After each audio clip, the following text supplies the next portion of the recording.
warahmatullahi wabarakatuh. Perkenalkan, saya Andriana Grivita, Nurse UIN angkatan 17.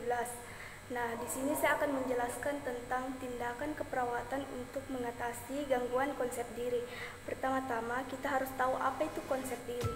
Nah, konsep diri adalah semua pikiran, keyakinan, dan kepercayaan seseorang terhadap dirinya sendiri dan mempengaruhi hubungannya dengan orang lain. Saya akan membahas tentang rentang respon pada konsep diri ini sendiri, di mana terbagi menjadi dua, yaitu respon adaptif. Respon adaptif adalah suatu respon ketika individu tersebut mampu menyesuaikan diri terhadap lingkungannya.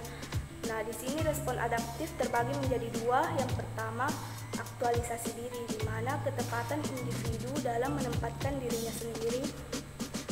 Kemudian yang kedua itu konsep diri positif, di mana pandangan, penilaian, serta pemikiran individu yang baik tentang dirinya.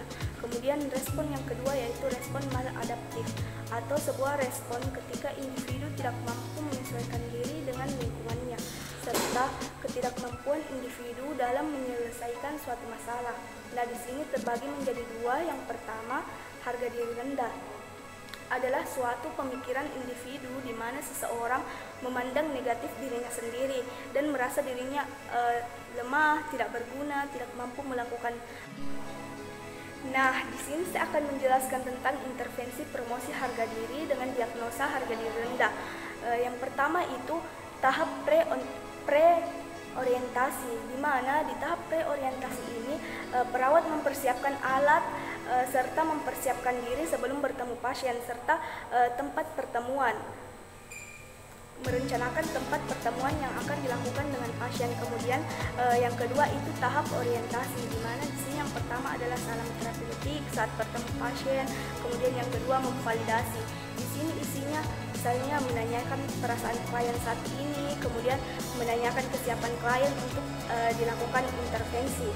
Kemudian yang ketiga yaitu melakukan kontrak. Di sini perawat menjelaskan tentang tujuan kegiatan yang akan dilaksanakan kepada klien. Kemudian yang keempat itu memberikan kesempatan klien untuk BAK atau BAB. Di sini bertujuan agar saat jalannya kegiatan klien tidak minta izin untuk misalnya ke kamar kecil, jadi menghambat atau mengganggu jalannya intervensi. Kemudian tahap kerja. Nah, tahap kerja di sini diawali dengan tahap observasi, di mana di observasi ini perawat melakukan identifikasi budaya, agama, ras, dan jenis kelamin terhadap harga diri klien. Yang kedua ini perawat memonitor perkataan pasien yang merendahkan diri sendiri. Kemudian yang ketiga, monitor tingkat harga diri setiap waktu, setiap klien berbicara. Kemudian tahap terapeutik, perawat memberikan motivasi terlibat dalam verbalisasi positif untuk diri sendiri. Jadi di sini bermaksud agar perawat memberikan motivasi dalam bentuk perkataan kepada klien agar klien dapat memberi motivasi sendiri untuk dirinya sendiri, agar klien tidak merendahkan dirinya sendiri, merasa harga dirinya rendah. Kemudian yang kedua itu memotivasi menerima tantangan baru atau hal baru. Jadi di sini perawat mendukung untuk klien dapat menerima tantangan baru. Kemudian yang ketiga melakukan diskusi tentang harga diri. Kemudian yang keempat diskusi tentang pengalaman klien yang dapat meningkatkan harga diri klien atau yang dapat meningkatkan perasaan percaya diri klien. Kemudian selanjutnya berikan umpan balik yang positif setiap apa yang dikatakan klien. Kemudian bantu fasilitasi lingkungan dan aktivitas yang dapat meningkatkan harga diri klien. Kemudian bagian 3 yaitu edukasi. Jelaskan kepada keluarga tentang pentingnya dukungan dalam perkembangan konsep positif kepada klien.